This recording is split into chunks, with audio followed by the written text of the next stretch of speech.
Today we're taking a look at these MLB matches, which are happening on Tuesday, July 26, 2022, and giving you match breakdowns, betting tips and predictions in general on these games.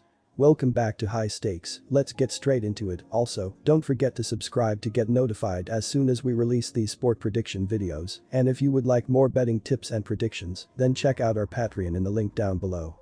Our new Patreon is a way for us to help you improve your chances of making more money. Multiple plans are available for each and every one of you. You can get 30 extra betting picks all the way up to 360 extra betting picks per month. Stop wasting hours of your time searching for bad betting picks that ends up costing you a lot of money. Join the High Stakes Patreon now and get the best betting picks. Going back to our video, we will give you 2 betting picks for each game, a team pick and a total pick based on facts and detailed explanation. So make sure to watch our videos till the end so you don't miss any of our picks. Los Angeles Angels vs Kansas City Royals. Our team pick is Kansas City Royals for the win. And here is why. Los Angeles was 24-14 on May 16 and shared the top spot in the American League West with the Astros, but since that point, the wheels fell off. The Angels fired Joe Maddon and have struggled under Phil Nevin. They've gone just 16-41 since that point, even with Sunday's win. They entered Monday 4th in the AL West, 23.5 games behind the Astros for the top spot, and stood 10.5 games behind Seattle for the third wild card spot. On Sunday, the Angels pounced early, scoring 5 runs in the top of the first, and didn't look back. Taylor Ward, 2 runs, RBI, and Max Stassi, 3 RBI, each had 3 hits to pace the Angels, with Ward cranking his 13th homer of the year. Reed Detmers, 3-3, snapped an 8-start winless streak as he threw 5 scoreless innings, allowing 3 hits with 2 walks and 6 strikeouts to earn the win. Kansas City won their second straight game as they won the rubber game of their 3-game series with the Rays at home Sunday. The Royals entered Monday 4th in the AL Central, 13.5 games behind the Twins for the top spot in the division. They were 12.5 games behind the Mariners for the final wild card spot in the American League. On Sunday, Kansas City got 2 hits each from Whit Merrifield, 2 runs, Nicky Lopez, Hunter Dozier, RBI, Michael A. Taylor, 2 runs, and Emmanuel Rivera. The Royals banged out 14 hits, which helped make up for the fact that the team was only 3 of 14 with runners in scoring position. Chris Bubic, 2-6, earned the win as he threw 7 innings, allowing 2 runs on 4 hits with 3 walks and 4 strikeouts. Taylor Clark worked a scoreless 9th, striking out 1 for his second save. The pitching matchup leaves plenty to be desired, as both teams have guys that aren't bona fide major league arms at this point in their careers. Suarez has the experience advantage at the major league level, but the fact remains he hasn't been overly effective as a major league pitcher. With Mike Trout sidelined, the Angels lost one of the linchpins of their lineup, and it will be an uphill climb for them to generate offense, even against a mediocre at best Royals squad. Zerpa acquitted himself well in his 2 outings this season and is at home here. Give the upper hand to the Royals in this contest. Our total pick is over, and here is why. The Angels are averaging 3.95 runs per game and 3.63 runs per game on the road. They averaged 6 runs per game in their last 3 games against the Royals. With Kansas City giving up 5 runs per game at home, the Angels will go over their average in this game. The Royals are averaging 3.92 runs per game and 3.63 runs per game at home. They averaged 6 runs per game in their last 3 games against the Angels. With Los Angeles giving up 4.39 runs per game on the road, the Royals will score enough runs to push the score over the total. Chicago White Sox vs Colorado Rockies. Our team pick is Colorado Rockies for the win. And here is why. The Chicago White Sox have underachieved for much of the season, but they are still very well in the hunt for a postseason berth. With 66 games left to play, the Sox are 3rd in the AL Central, but only 4 games out of first place. They are on a 2-game winning streak and have won 7 of their last 10. Chicago has been a better road team this season, where they are 6 games above .500. The Rockies went into Monday on a 4-game losing streak. They ended the first half of the season with an 8-3 loss to Pittsburgh, which ended their 5-game winning streak at the time. Opening up the second half of the season, the Rockies have lost 3 games to Milwaukee by scores of 6-5, 9-4, and 10-9. On Monday night, the Rockies faced the Brewers again on the road, hoping to avoid the 4-game sweep. German Marquez doesn't have the most impressive stats of the surface, but you can always expect him to compete when he's on the mound. Marquez has gone at least 6 innings in 10 of his last 13 starts, and the Rockies have won 7 of the last 8 games that he has started.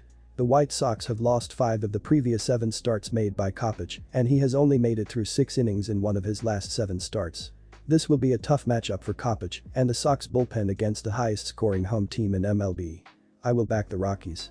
Our total pick is over 10.5 runs. And here is why. Michael Kopech has struggled on the mound this year according to his baseball saving page, as he is in the 8th percentile in walk percentage, 14th percentile in chase rate, 20th percentile in average exit velocity, and 21st percentile in barrel percentage.